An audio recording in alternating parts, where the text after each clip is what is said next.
여러분 오늘도 잘 견디고 계십니까? 뉴스파이터 김명준입니다. 서울시청 내부에 부대가 있습니까? 은폐, 엄폐를 전담하는 군부대 말입니다. 무슨 얘기냐고요? 오늘 고 박원순 시장 성추행 의혹 피해자 측이 2차 기자회견을 했는데요. 피해자가 20명의 동료들에게 피해 사실을 털어놨는데 다들 묵인, 방조, 다른 말로 은폐, 엄폐만 했다는 겁니다. 조직적인 은폐, 엄폐 혹시 이게 적폐는 아닌지 샅샅이 들여다봐야 할 겁니다. 7월 22일 수요일 뉴스파이터 잠시 뒤에 이 얘기 짚어보도록 하겠습니다. 고 박원순 전 시장에게 성추행 피해를 당했다는 그 여성 측이 오늘 두 번째 기자회견을 했습니다. 장윤미 변호사님. 그렇습니다. 그 박원순 전 시장으로부터 추행을 당했다고 주장한 여성이 오늘 2차 기자회견을 열었는데요. 대리인을 통해서 밝힌 사실관계에 따르면 본인이 굉장히 오랜 기간 동안 피해를 주변 사람들에게 호소를 했고 심지어는 부적절한 영상이 주고 오간 그 텔레그램을 보여주기까지 했는데 제대로 된 도움을 받지 못했다는 겁니다. 그것뿐만이 아니라 굉장히 피해자 입장에서는 황당한 답변도 들었다는 게 피해자 주장입니다. 자, 오늘 피해자의 대리인 측이 이제 대신 입장을 설명했습니다. 그 내용 먼저 들어보시고 이어가 보도록 하겠습니다. 피해자가 성고충을 인사 담당자에게 언급하기도 했습니다. 직장 동료에게 불편한 내용의 텔레그램 문자를 직접 보여주기도 했습니다. 속옷 사진도 보여주면서 고충을 호소했습니다. 그러나 담당자들은 피해자에게 남은 30년 공무원 생활 편하게 하도록 해줄 테니 다시 비서로 와달라. 몰라서 그러는 것이다. 예뻐서 그랬겠지. 인사이동과 관련해서는 시장에게 직접 허락을 받아라. 이게 결국 피해자에게 돌아온 대답들이었습니다. 유인경 평론가님, 귀를 의심케 하는 폭로입니다. 20명 가까운 동료, 상사를 보면서에게 죽고 싶다, 옮겨달라, 나 이런 일을 당했다라고 했을 때 예뻐서 그랬겠지. 30년 편하게 해줄 테니까 비서실로 돌아가라라는 얘기를 제가 만약 들었다면 저는 못 견뎠을 것 같습니다. 30년 아니라 100년을 편안하게 해도 하루라도 이런 상황에서 견뎠을까요? 근데 이 서울시 이 인사 담당자며 주변 사람들이 참 의심스러운 것이 서울 시민들을 위한 행정 서비스만이 아니라 이 직원들을 위해서도 존재하는 게 상사거든요. 상사들은 이거 직무유기고요. 어떻게 보면 인권유린일 수도 있고 직장 내 갑질일 수도 있는 것 같아서 귀를 의심하게 하는 말이었고 이런 얘기를 4년 내내 아무리 얘기를 해도 내 얘기를 들어주지 않는 묵살당했다는 것을 했을 때 정말 이 여성의 인권을 어마어마하게 침해한 사람들이라고 생각합니다. 네. 물론 이 주장에 대한 수사기관의 수사의 몫은 남아 있습니다만 박성배 변호사님, 이 주장이 사실이라면 이 부분도 혹시 범죄에 해당할까요? 어떻습니까?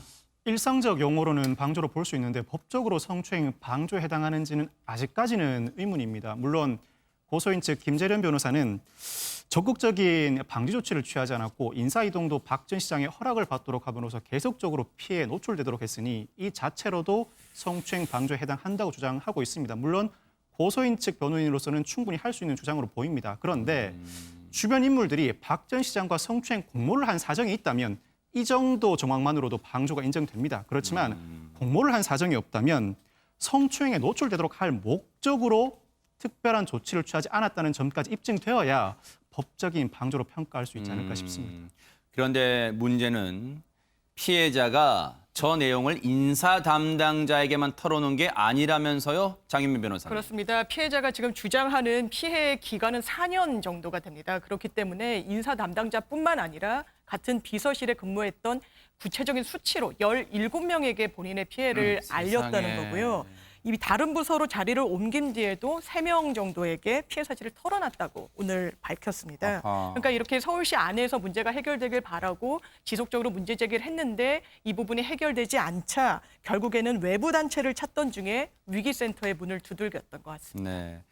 일부에서는요, 사실 김복준 의원님 기자회견만 하지 말고 폭로만 하지 말고 구체적인 물증을 대라라고 어떻게 보면 2차 가해라고 볼 수 있는 만한 그런 말도 나왔단 말이에요. 네. 근데 오늘 혹시 2차 기자회견에서는 혹시 구체적인 어떤 물증이나 이런 게 좀 나왔을까요? 어떻습니까? 그런데요, 먼저 이걸 생각해 보자고요.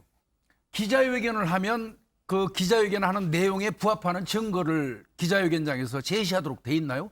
그게 규정인가요? 아니요. 더더군다나 이게 성범죄예요. 음흠. 성범죄만큼 가해자 피해자건 뭐 수사 과정이건 비밀을 그 유지시켜주는 그 범죄는 따로 없어요. 진짜 큽니다 이거는. 그런데 그거를 기자회견에서 기자회견만 하지 말고 거기에 부합하는 증거를 왜 그 제시하지 않느냐 이렇게 주장하는 거는 한마디로 이렇게 얘기하면 몰상식한 행위입니다.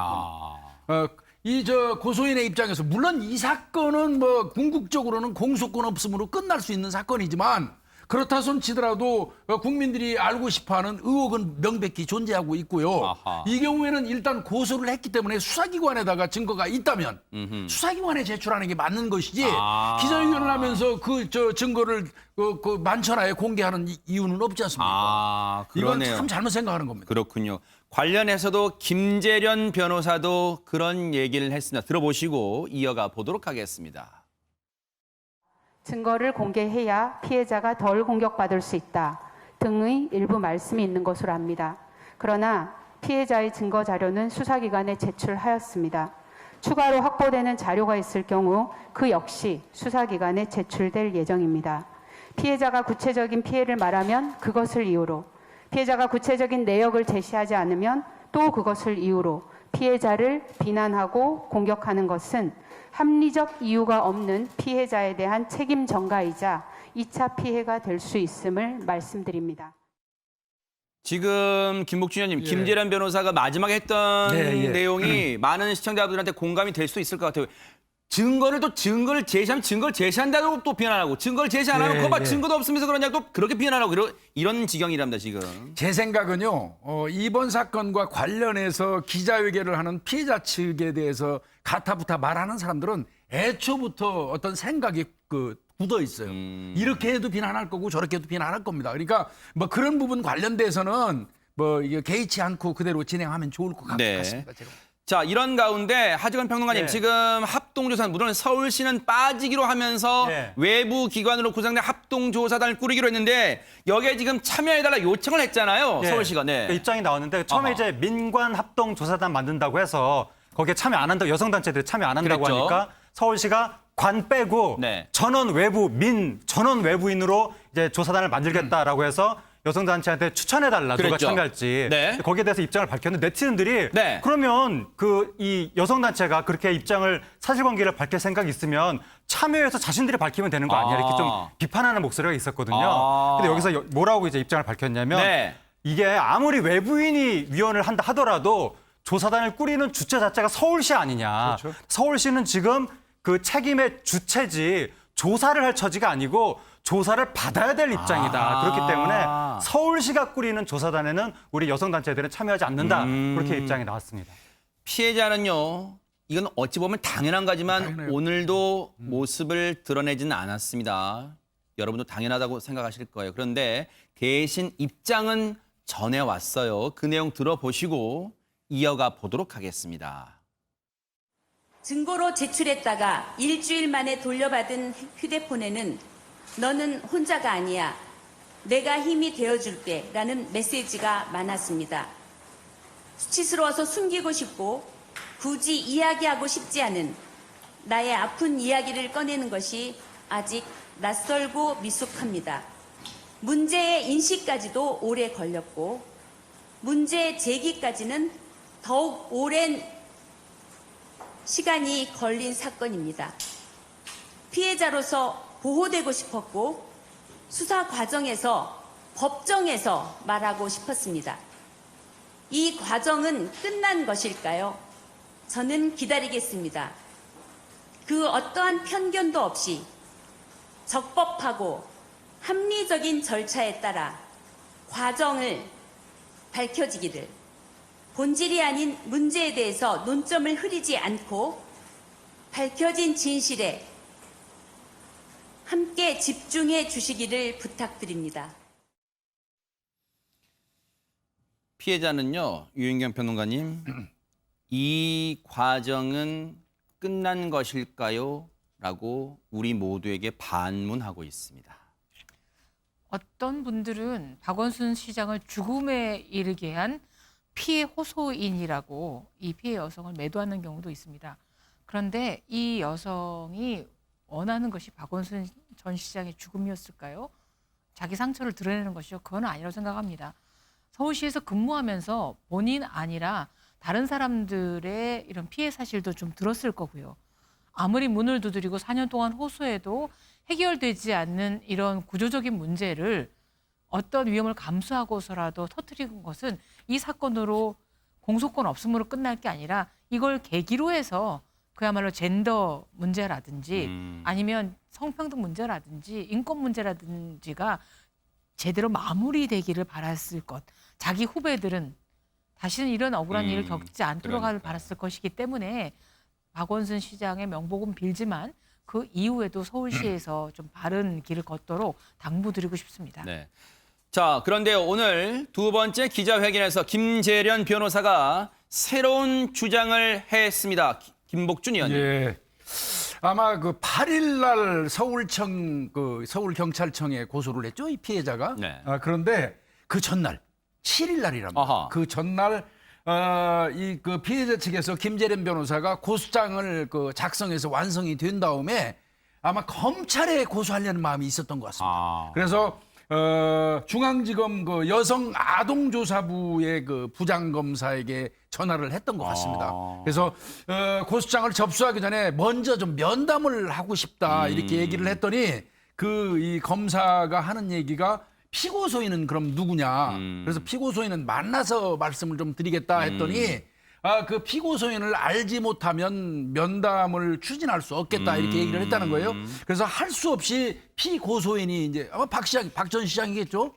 그 사실을 이야기를 했다는 겁니다. 아, 그래요? 그리고 이제 그 다음 날 약속이 잡혔다는 거예요. 이 만나기로 면담이. 그런데 그 검사가 무슨 엄청 뭐 중요한 일이 있었는지 여부는 모르겠습니다만은 일정이 생겼다고 하면서 그 개인 일정이 면담을 생겼다? 취소를 하는 바람에 그 고소장을 이렇다면 이거는 경찰 쪽에 제출하는 게 맞겠다 해가지고 서울경찰청 수사팀장한테 전화한 이후에 고소장을 접수했다고 얘기하거든요. 네. 근데 저는 근데 이해 안 가는 부분이 있어요. 이 정도 되면 검사 직책을 가지고 있는 분이 피고소인이 적어도 서울시장 정도 된다면 그게 본인이 얼마나 중요한 일정이 있는지 모르지만 그거를 취소해가면서 일정을 소화할까요? 그래서 저는 그 부분이 조금 흔치 않은 일이라서 혹시 뭐 부담 가지셨나? 뭐 이런 생각도 얼핏 해봤습니다. 네. 그렇다면 새로운 국면이, 새로운 의혹도 또 제기가 될 수 있는 곳이에요. 왜 이 고소 내용 또는 고소 움직임이 사전에 어떤 경로로 어떤 경로를 통해서 고 박원순 전 시장 측에 흘러들어갔냐, 이 부분까지도 지금 뭔가 의혹의 눈길이 가는 대목이 될 수 있을 것 같습니다. 그런데 박성배 변호사님, 서울시청을 압수수색하겠다는 경찰의 영장을 법원이 기각했다는 얘기가 들려오고 있습니다, 지금. 이 서울시 직원들의 방조 혐의와 관련해서 경찰이 서울시청 청사 박 전 시장의 휴대전화에 대한 압수수색 영장을 신청했지만 법원이 오늘 기각했습니다. 경찰은 필요성 부족 등을 이유로 법원이 기각했다고 설명하고 있는데 기본적으로 법원은 방조 혐의가 충분히 소명되지 않았다고 보고 있는 것 같습니다. 일단은 성추행 자체는 공소권 없음으로 종결될 예정이고 성추행 방조도 혐의가 소명되기 어려운 상황이라면 결국 두 가지 혐의에 대해서 압수수색 영장 신청을 고려할 수 있겠죠. 수사정보 유출과 관련해서 압수수색 영장을 신청할 수 있는데 직접적으로 성추행 사실이 있었는지 여부와는 사실상 다른 차원의 문제입니다. 그래서 네. 좀 더 직접적으로는 피해자에 대한 2차 가해 수사 과정에서 압수수색 영장을 신청할 수 있겠죠. 명의에서는 사실적 시인가, 허위사실적 시인가에 따라서 적용 법조가 달라지기 때문에 실제로 성추행 사실이 있었는지 여부를 밝혀야 할 의무가 있는 것인데 물론 이러한 2차 가해는 원 사건에 대한 수사와 재판이 종결된 이후에 수사를 진행하지만 이 사건은 그러한 일반적인 과정을 밟을 수가 없기 때문에 2차 가해와 관련된 압수수색은 법원에서도 발부를 해 주심이 옳지 않을까 싶습니다. 근데 기각이 번번이 된단 말이에요. 근데 물론 경찰도 나름 노력은 하겠습니다만 계속해서 영장은 어떻게든 구체적인 게 좀 있어야지 법원도 발부를 하잖아요. 그러니까 결국 법원에서 이야기하는 건 그겁니다. 어떤 목적의 수사를 하기 위해서 압수수색 영장을 신청하는가를 따지는 건데요. 조금 전에 저도 같은 생각입니다. 박 변호사님 말씀대로 방조 관련된 부분에서는 혐의 여부가 좀 불분명해요. 그러다 보니까 방조를 기화로 해서 이 압수수색 영장을 신청하는 경우에 좀 더 소명하라는 이제 그 취지로 돌려보낸 것 같은데요. 저는 이제 그 전에 이 얘기를 좀 하고 싶어요. 이 사건이 딱 발생하자마자 피고소인이 사망했기 때문에 이거는 공소권 없음으로 종결된 것처럼 다들 얘기를 하셨어요. 근데 수사의 목적을 한번 살펴보자고요. 네. 수사의 목적은 물론 그렇습니다. 이거 실체적 진실을 파악하는 게 수사의 그 어떤 그 목적인데요. 그거는 뭐 기소하고 유죄 판결을 받고 공소를 유지하고 하는 이런 수사의 목적도 있지만 하나 더 있다고 저는 봅니다. 국민적 의혹이 굉장히 현저하게 많은 사건은 경찰이 꼭 수사라는 구실이 아니더라도 진상규명 차원의 조사를 적극적으로 할 필요는 있는 거예요. 공소권 없으면 계속 주장하는 게 아니라는 거죠. 이 사건은 국민들 절대 다수가 사실인지 여부를 알고 싶어 합니다. 네. 그렇다면 경찰이 어떠한 형태로건 수사가 아닌 형태로라도 조사는 가능하잖아요. 네. 그래서 좀 적극적으로 나서서 능동적으로 이 의혹을 해소시켜서 국민들이 좀 시원하게 좀 할 수 있도록 노력하는 게 어떻겠나 싶어요. 왜냐하면 일각에서는 박성배 변호사님 이 부분에 대해서 명명백백하게 실체를 밝히는 게 꼭 피해자만의 어떤 그럼요. 유리한 입장을 대변하는 게 아니라 망자에 대해서도 만약 이 사실 여부에 따라 명예회복을 해줄 수 있는 방안이기 때문에 명명백백한 수사가 더 필요하다 이런 얘기도 나오는데 어떻게 봐야 됩니까? 수사 실무를 담당하는 경찰이나 검찰 입장에서는 피의자가 사망하면 당연히 공소권 없음이지라는 생각이 머리에 박혀 있습니다. 그렇지만 피의자가 사망했을 때 공소권 없음으로 종결해야 한다는 것은 법률의 규정은 아니에요. 내부 준칙에 불과한데 네. 지금까지 피의자가 사망했을 때는 모두 수사를 종결해 왔다는 네. 그 형평성 차원의 문제도 따져봐야 될 부분이지 않을까 싶습니다. 그렇지만 이 사건과 같이 사회적으로 명망 있고 지지를 받던 사람이 어떠한 의혹에 휩싸이고 그로 인해 갑자기 극단적 선택을 했을 때 아무런 신체 진실을 발견하지 않으면 고소인 측이든 망인 측이든 의혹을 뒤집어 쓴 채로 앞으로 계속 살아나가야 하고 특히 고소인에게는 부당한 2차 가해가 이어질 수밖에 없는 상황에서는 이 사건을 기점으로 해서라도 네. 비록 피의자가 사망했다고 하더라도 수사를 이어나갈 만한 근거를 마련해 가면 됩니다. 우리나라 헌정사상 이춘재 사건의 경우에도 처벌할 수 없음이 명백함에도 불구하고 수사를 개시한 전례가 있었죠. 아하. 그것처럼 경찰, 검찰, 인권위, 정부, 국회가 특수한 경우에는 수사기관이 수사를 이어나갈 수 있다는 근거만 마련해두면 수사기관도 적절하게 수사를 진행할 수 있지 않을까 싶습니다. 네. 실체적 진실이란 게 뭔지 다시 한번 떠오르게 하는 그런 사안이 아닌가 그런 생각을 해봅니다. 자, 여러분 요즘 대부분의 집의 현관에는 도어락이라고 설치되어 있습니다. 그런데 그 도어락의 발 아래로 검은 그림자가 보인다. 얼마나 소스라치게 놀랄까요? 먼저 영상 보시면서 설명을 해드리도록 하겠습니다. 자, 한 남성이 비틀비틀합니다. 그런데 옆에 여성이 지나가죠. 저 남성이 저 여성을 흘끔 봤습니다. 그런데 이후에 저 남성이 계속해서 저 여성을 따라오고 주시하고 비틀비틀하면서 보세요. 갈지자로 걷고 있죠. 비틀비틀합니다. 저렇게 여성을 발견하고 뭔가 주시했는데 잠시 뒤에 경찰이 출동하는 상황까지 벌어졌습니다. 장유미 변호사님, 뭔가 저 비틀거리는 남성이 수상한 행동을 했나요? 왜 경찰 출동했을까요? 그렇습니다. 이 남성, 이 해당 여성을 단순히 따라가기만 한 게 아닙니다. 이 여성의 집이 2층이었는데 2층 집까지 따라 올라가서는요. 이 여성분이 본인의 도어락, 그 비밀번호를 누르는데 뒤에 서 있었던 겁니다. 아, 세상에. 그래서 숨소리가 들리고 인기척이 느껴지니까 뒤를 도는 순간 이 해당 여성을 그냥 무차별적으로 폭행을 했습니다. 그래서 이 여성이 이제 온 몸으로 이제 자기를 막고 비명을 지르면서 도망갔기 때문에 피해가 그나마 최소화가 됐는데 이 남성 그런 일로 바로 경찰이 출두했던 겁니다. 정말로요. 얼마나 이건 당한 피해자 아니고는 진짜 이 끔찍함, 소스라치게 놀란 상황을 그 느낌을 모를 거예요. 당시에 어떤 상황이었는지 피해자분의 얘기 들어보시고 이어가 보도록 하겠습니다. 이상한 숨소리가 나서 옆을 딱 쳐다보자마자 바로 내 아들이 깡패인데 맞아야 돼 하면서 얼굴을 가격하기 시작했고 소리를 치었는데 옆집에서는 반응이 없어서 또 내려가야 되겠다라고 생각을 하고 1층으로 내려갔어요. 근데 1층으로 그런데 폭행 과정에서 물론 저 나쁜 짓을 시도하는 과정에서 내 아들이 깡패다. 이 얘기는 왜 나온 거예요? 내 아들이 깡패다. 결론적으로 말씀드리면 경찰이 확인한 결과 깡패, 요즘 말로는 이제 조직폭력배죠. 아하, 네. 아들이 조직폭력배는 아닌 걸로 밝혀졌어요. 아하. 아니 그리고 저는 이제 이 사람 이해가 안 가는 게요. 서로 나이가 50대로 제가 알고 있는데 그래요? 자기 자식이 깡패면 그게 창피한 일이지 그게 자랑하는 맞아요. 얘기입니까? 네. 이거 아주 많이 부족한 어른이고요. 제가 네. 볼 때.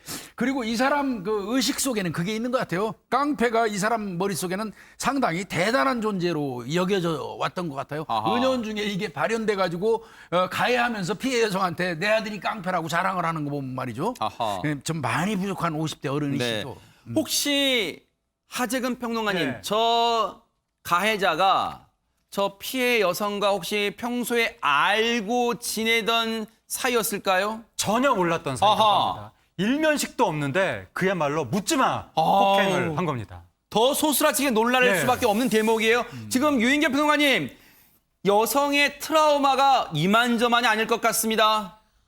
일단 자기 집 도어락에 비밀번호를 누르는데 누군가 뒤에서 숨소리가 느껴진다면 숨소리, 아우 진짜. 그것만으로도 공포 영화죠. 네. 근데다가 묻지마로 전혀 일면식도 없는 사람이 마구 때린다면 집으로 들어가는 길이 얼마나 무섭겠으며 항상 주변을 돌아보는 어떻게 잘못하면 좀 피해 망상? 이분 정말 신경정신과 치료를 꼭 좀 받으시기를 부탁드립니다. 자, 경찰 얘기 들어보시고 이어가 보도록 하겠습니다. 술을 많이 취해놓으니까 자기도 그렇게 기억을 못 하겠답니까. 김복준 의원님, 늘 이럴 때마다 무슨 정형화에 대한 답변이에요. 술 취해서 기억 안 난다. 술 취해서 기억 안 난다. 뭐 요즘에 그 뭐 검거되면 저 뭐 술 취해가지고 잘 기억 안 납니다. 이거 이제 뭐 하도 상투적으로 써먹어가지고 놀랍지도 않아요. 네, 놀랍지도 않고 그거 믿는 사람도 없는데요. 저는 좀 아쉬운 부분이 있어요. 이 사건을 지켜보면서 너무 이 해당 경찰서에서 도식적인 업무 처리를 했어요. 왜요?